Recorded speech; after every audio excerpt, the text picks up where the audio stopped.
മരണം പോലപമാനം പെയ്ത മണിക്കൂറിൽ പ്രിയരെല്ലാം തള്ളി പറഞ്ഞുവെന്നെ.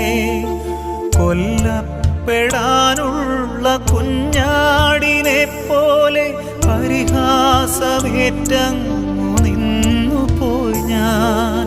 ജീവിച്ചിരിപ്പുണ്ടോ എന്നു പോലുമൊന്ന് അന്വേഷിക്കാനായിട്ടാരുമില്ല.